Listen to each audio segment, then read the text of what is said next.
Hey guys, in this series we're going to be building a complete login and registration system for Node.js. Alright, so we'll use Node and we're going to use some other technologies as well. First thing you want to do is obviously get Node installed. Go to nodejs.org and just download and go through the installer. It's really easy. I do have a video on how to install Node in both Windows and Linux if you want to check that out. You also want to get MongoDB installed. Alright, so mongodb.org/downloads, and you can see it's available for Windows, Linux, and Mac. I'm on a Windows system, but I already have it installed, so I'm not going to go through this. But like I said, I do have videos on installing MongoDB. For authentication, we're going to be using Passport, which is a Node.js module, and it's very, very flexible. You can use it with all different types of ORMs. We'll be using Mongoose, and it's pretty easy to integrate. So we'll be using that. So first thing we're going to do here is create a project folder. Alright, so I'm going to go into my projects folder and then create a new folder called login app. Alright, and then from there we're going to open up a command line. Now I'm using a tool called git bash. If you want to use this, you can go to, I think it's git-scm.com. Alright, and you can just download and install that, or you can just use a standard Windows command line or your Mac or Linux terminal. Okay, so let me make this a little bigger. First thing we need to do is generate a package.json folder. So to do that, we can say npm init. And it's just going to ask us some questions. For a description, we'll just say simple authentication system. Entry point, I'm going to say app.js. And feel free to put your own name. Alright, so that's good. Now I'm going to bring that folder into Sublime. Of course, you can use whatever text editor you'd like. Okay, let's open up that package.json file, and what we're going to have to include a bunch of different dependencies. So I'm going to grab that and just paste it in. Okay, so this is what we'll be working with. bcrypt.js we're going to be using for password hashing. Now you could use just the standard bcrypt, but I always have an issue with that because there's so many dependencies. For instance, you need a certain version of Visual Studio and then a bunch of other Node modules. So bcrypt.js gives us pretty much the same functionality, except it's all in JavaScript and there's no strange dependencies or anything. Alright, body parser, so we can parse stuff, JSON, stuff like that. Connect Flash is going to be used for Flash messages. Cookie parser, Express, okay, we're using Express, and then we're also using Express handlebars for our view engine. Alright, you can use Jade if you'd like, but I don't really like Jade. I'd rather work with just regular HTML. Express messages and Express session, these are both going to be used for Flash messaging. Express validator to validate forms. MongoDB, Mongoose is going to be used as our ORM to interact with the database. And then we have a couple Passport modules. Okay, we have Passport, Passport HTTP, and then Passport local. Alright, we're just going to use a local database, but there are Passport modules for things like Facebook and Twitter login, things like that.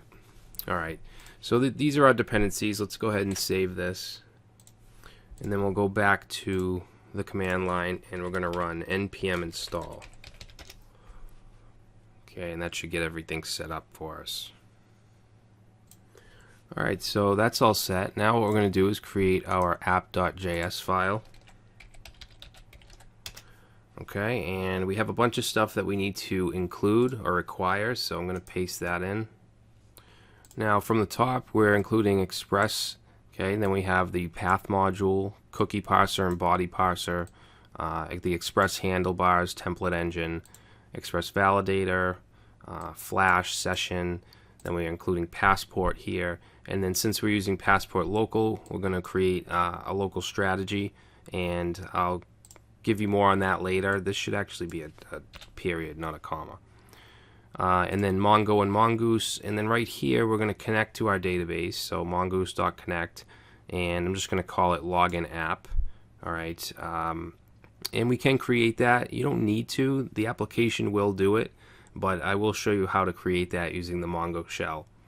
All right, and then we're just creating a DB variable that we're setting to the Mongoose connection. All right, so let's open up the Mongo shell. I'm going to go to my command line, Windows command line as administrator.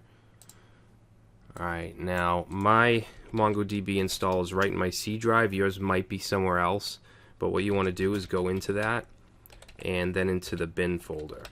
All right, from there we can run Mongo. So if we say show DBs, that'll show us all the DBs, and you'll notice I do have a login app database there, but I'm going to delete that now.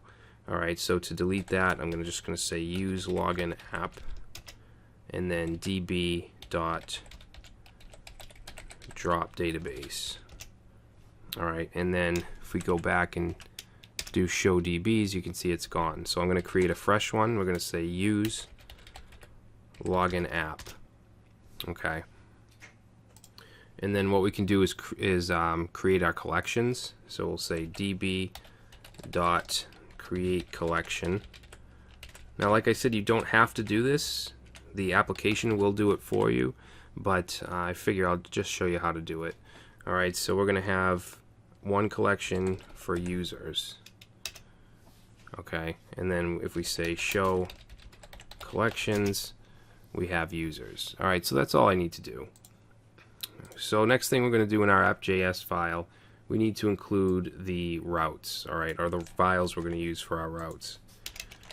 So we're going to do that. We're going to create a folder called routes with index and users. All right, next thing, let's initialize the app. We'll say var app equals express. All right, and then we'll set up our view engine. Okay, I'm just going to paste this in. This first line here, we're just telling the system we want a folder called views to handle our views. This one here, we're going to set handlebars as the app.engine, and we're also saying the default layout file we want to be called layout, so it'll be called layout.handlebars. All right, and then this one here, we're saying app.set the view engine to handlebars. All right, so that's that. Next thing will be the body parser and cookie parser middleware. All right, middleware is kind of just setup code, really, kind of like configurations. We don't really have to worry about it too much. Just know that there's certain modules have certain middleware. All right, now this next line here, we're going to set our public folder. All right, so the folder is going to be called public, and that's where we'll put things like style sheets and images, jQuery, and stuff like that. All right, stuff that's publicly accessible to the browser. Okay, next line is the middleware for Express Session. Okay, so you just want to throw that in. The secret can be whatever you'd like. I'm just going to keep it as secret. All right. Next thing is the middleware for the validator, and this is taken right from the GitHub page. All right, so if you want to, let's see, Express validator. Okay, so I got this code from right here. Okay, middleware options. It's the same exact thing. I didn't change anything. All right. Now we need the connect flash middleware. Okay, which is just one line. All we're going to do is say app.use flash. Okay, just like that. And then we want to set some global variables for our flash messages. All right, so I'm going to paste this in, and you'll see that when you want to create a global variable or a global function, you want to use res.locals. Okay, and then whatever you want. In this case, it's success message, and we're setting that to request.flash success message. All right, this one here is for any error messages we have, and then this here, the reason we have this is because Passport sets its own flash messages, and it sets it to error. So that's why we have this in addition to this one. Alright, so that's pretty much it. Now we do have to just add some middleware for our route files. Okay, so we just have the slash is going to be mapped to routes, which up here you can see goes to the index file. Alright, and then we have the users as well. And then the last thing we want to do here is just set the port and then start the server. Alright, so we're going to set the port here with app.set. We're setting it to process env port or 3000, which is what we'll be using. And then down here we're just going to call app.listen and pass in the port number, and then we'll just console log telling the user that the server has been started. Alright, so that is our entire app.js file. We shouldn't have to touch it after this. Actually, one more thing that I did forget is the passport initialization. Alright, so I'm going to put this right below the session. Alright, so that's important to be able to use passport. You want to call initialize and also session. So let's save that, and what we can do now is create the rest of our folders and files. So we're going to create a folder called routes. Alright, and then that's going to hold two files. One's going to be called index.js. The other one is users.js. Okay, and then inside there, for now, I'm just going to paste in something pretty much just the bare bones to be able to run the application. Alright, so we're including Express. We're setting up our Express router. And here we're setting a get request route for slash, which is just the home page. And all we're doing is rendering a view called index. Alright, so let's save that, and I'm going to put the same thing in users, except we're not going to have the slash, we're going to have a register route, and that'll render a view called register. Okay, and then we'll also have a login route.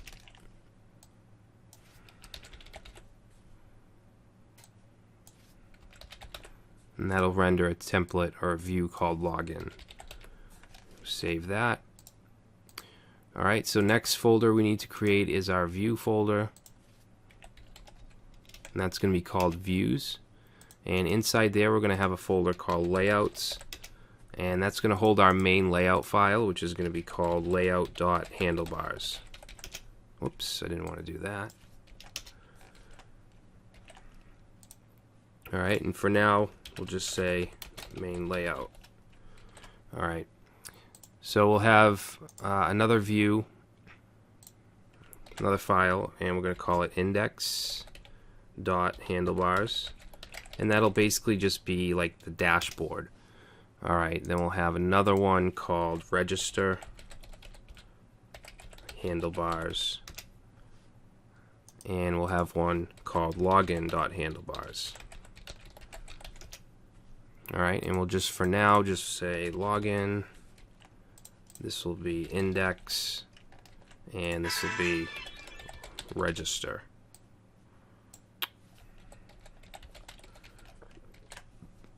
Alright, and then we want to create a folder in the root called public.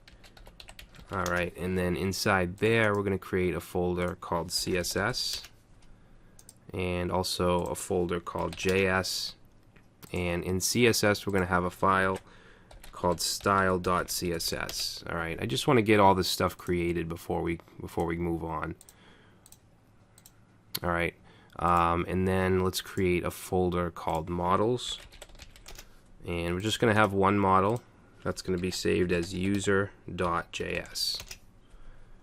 Okay, so I think we're ready to test it out and see if it'll run. So let's go to our command line, and we're going to say node app.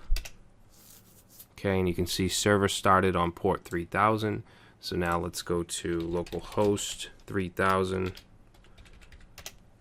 and you can see we have our main layout loading, which is exactly what we want. So let's go to that main layout. That's going to be in views, layouts, and then layout.handlebars. and I'm going to set this to be an HTML file. And we're just going to put in our base tags here. Okay, HTML tags, head and body. In the title, we'll just say login app. And then in the body, wherever you want to load your views, you want to include, with express handlebars, you want these 3 curly braces on each side, and then just say body. Alright, so now if we save that and reload, it's showing us the index view. Okay, if we go to /users/login, it shows us the login view, and then we can also go to register. Okay, so we know that that's working. Now what I want to do is start to work on the layout a little bit, and we're going to be using Bootstrap. So let's go to getbootstrap.com and download it. Alright, we're going to open that zip file up, and we want the CSS file, so I'm also going to open up our projects folder.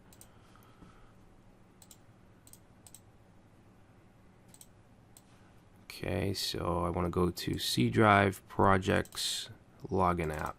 Alright, and we're going to go to public, CSS, and then bring over Bootstrap CSS. Alright, I'm also going to bring over the Bootstrap.js file. Alright, and then we can also bring over the fonts folder into our public folder. Okay, so now we have that set up. Now what we'll do is go to our layout file, and we're going to include our CSS. Okay, so this will be rel style sheet and href. This is going to go to /stylesheets/bootstrap.css. Alright, and then what we'll do is copy that and point this one to style CSS. Alright, so now if we go back and reload, why didn't that work? Style sheets, Bootstrap CSS. Let's restart the application.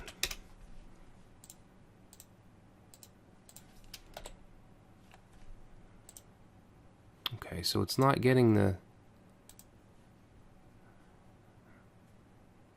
Oh, I called it CSS, not style sheets.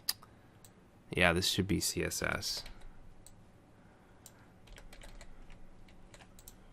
Alright, so now if we go back, the text should change, the font. There we go. So now we know Bootstrap's included. So what I want to do is go back to Get Bootstrap, and we're going to look at the examples, and we're going to grab this narrow Jumbotron theme. Okay, if we do a Control U, we can see the source code. And first thing we're going to do is click on this Jumbotron narrow CSS file, and then we're going to grab all of that and bring that over to our style.css. Paste that in. Okay, so that's that. Now what we'll do is we're going to copy the div, the container div, all the way down to the ending container div, and copy. And I'm just going to overwrite this just for now. Paste that in, save.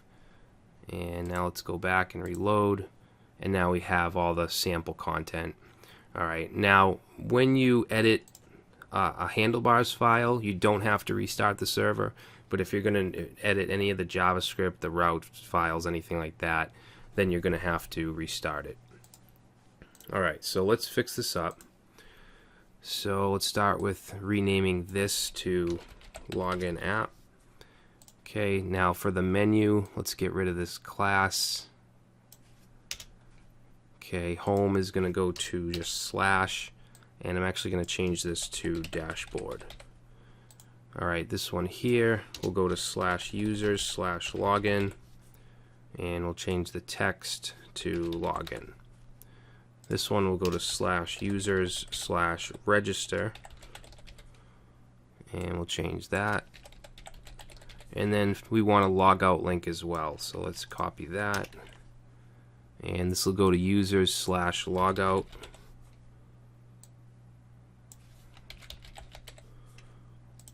Alright, so that's the menu. Now down here we don't need the Jumbotron, we can get rid of that, And then for this, let's get rid of the marketing class here and have it be just row. And then we're going to change this to a 12 column div. And let's get rid of this whole 6 column div. Alright, and then what we'll do here, let's get rid of everything in that div. And then this is where we want to put our body. Alright, down here we'll just change company to login app and save. Okay, so now you can see we're on the index. If I click login, it takes us to the login view and register. Alright, so let's go to the dashboard index first. So we want to go to views and then index.handlebars. So this is going to be very simple. It's just going to be a heading and a paragraph. Okay, that's our dashboard. Now I want to get rid of this spacing right here. So what we'll do is go to style and go down to the bottom, and we're going to say dot page header, set margin top to 0. Alright, so that moves that up. Let's also move the footer down. Alright, so we have a tag, a footer tag, so we'll just say footer and margin top, we'll say 40 pixels. Alright, good. So now let's create the login form. So we'll go to views and then login.handlebars. And I'm going to paste this in. Okay, so it's very simple. We have a heading, we have a form that's going to go to /user/login. We have a form group that has a username label and then an input for the username, and then same thing with the password, and then we have a submit button. Alright, so let's save that. Okay, there's our login form. Now let's create the register form. Okay, we're going to paste this in. Okay, same idea as the login form, except it's going to users register. It has a name field, a username, an email, a password, and then a confirm password. Alright, make sure you have the name attributes in here as well. So we'll save that, and there's our register form. Alright guys, so what we're going to do, we're going to stop the video here, and then we'll continue on in the next part where we will work on the registration and submitting a user. Alright, so I'll see you in the next part.